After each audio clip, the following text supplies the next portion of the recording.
breaking news.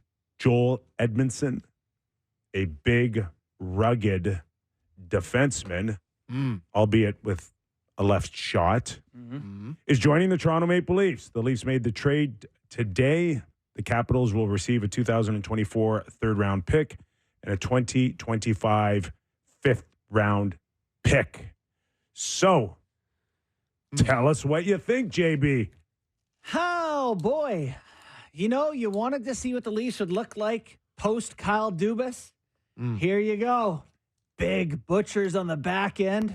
Can't make a pass, but boy, will they be big butchers in their own end. You know, he checks a lot of boxes for what they needed. Big guy, kills penalties, playoff experience. Played 22 games for the Blues when they won the Stanley Cup, another 20-plus games for the Canadians when they went to the Cup final. His game has fallen off a little bit. Third-pair guy for a not very good Capitals team. You know, doesn't do a lot of the puck movie stuff well, but boys, he's, I guess, another Labushkin-y type back there. They got, they also knocked 50% off of his contract, so there's still money to be played if they choose to make another move between now and 3 p.m. tomorrow.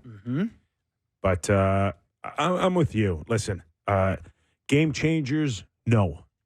But guys that can make it a little bit more difficult in Boston or Florida, whichever one comes the Leafs' way in April, yes. I mean, let's go back to Gudas. Like, you're not thinking too much about Gudas until you see him 4 or 5 times in a row. Yeah. And those type of guys matter in the playoffs.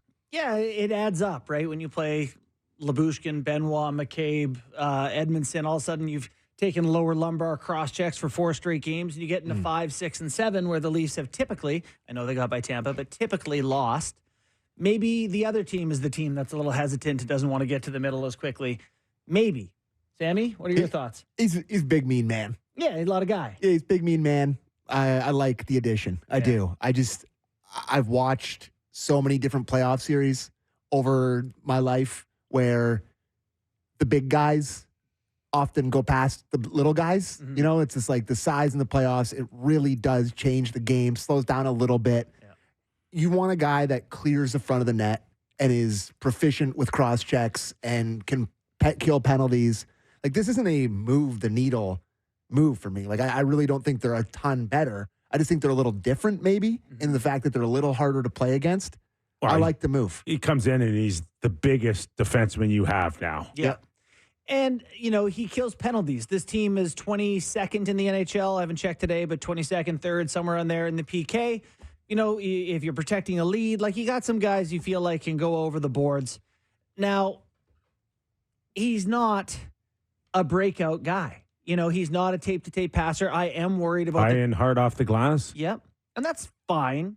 But I am worried about the time the Leafs may have to spend in their D zone because Labushkin can't break the puck out. Now Edmundson can't break the puck out. Like, you don't want too many guys who can't break the puck out. So I'm not going to say I'm not a little worried about that. But I get the idea that it has not worked with this team having puck movers on the back end and puck movers up front. They're trying something different. Sammy, you said different. Yeah. For years, people have been saying this isn't working. They need to be different. This is different. It's too many shoes left. Any worries about this guy staying healthy? Oh, yeah. And how hard can he push game in, game out?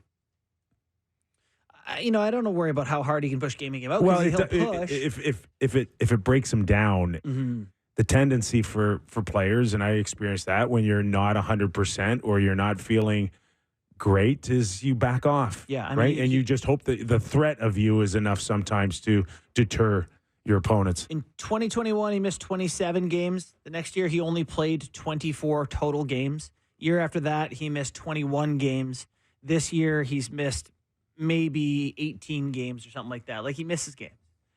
So in both the cup runs that he was a part of, he played in every single contest for his team, and you just kind of hope you get a lucky run, right? I mean, and you're the guy too who said you need 9 or 10 yes. B. No. I'm all for it. Yeah. I'm all for it. Absolutely. And in a perfect world, you'd love that he had a right-handed stick in his hands. But he does play the right side, or can play the right side. Does it bother you that this Well, I shouldn't say does it bother you. Does this push Liljegren out of the lineup?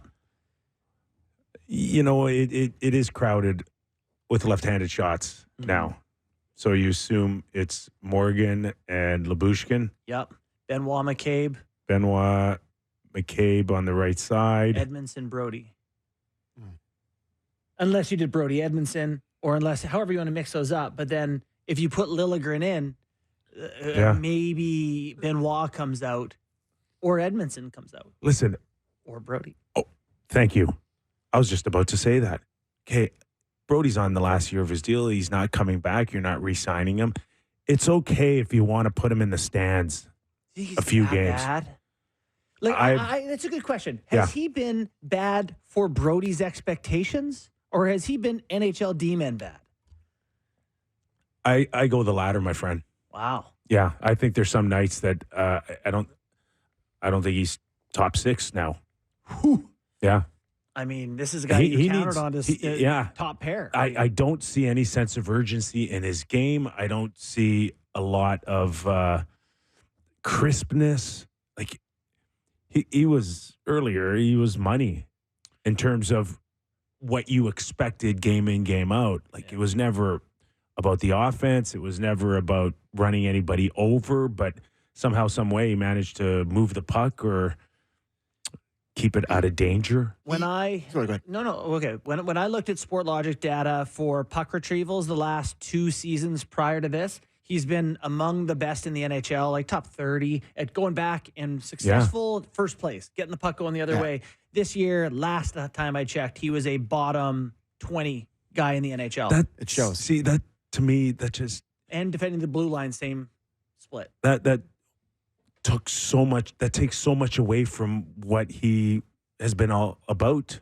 Yeah. Like if he doesn't have that retrieval, if he can't skate back and then either make a good first pass or skate the thing out of his own zone himself, then where's the contribution? Yeah, it's not net front protection or leaning on guys. It's tight gap at the blue. And now if his skating has fallen off, that eliminates that gap protection, the retrievals. So I don't know. I'm torn on it because it's hard for me to believe he's gone from top pair. He's second in the NHL on the Leafs in time on ice per game this year, 21.53 per night. To a guy you can't use. Yeah, to me, there's just if he's on the team, there's just too much of a relationship there with Keith. I don't ever picture him having Keith's just gonna play him. That's the thing. If you're gonna if you're worried about him, it's like a Moneyball situation where you take away the toy. Like I think he's going to play him if he's got him. I see what you're saying. That disappoints me because you're adding, you're not subtracting here. So it should just be more of a natural feel that there is an internal competition now on the blue line. Mm-hmm. That if you have 8 deep, then you're fighting for your job. And if you take one out of the lineup, and Gio, I'm not sure where Gio fits in all of this since Edmundson's come on board here, but he's on the outside looking in. Yeah. And he wants to get back in.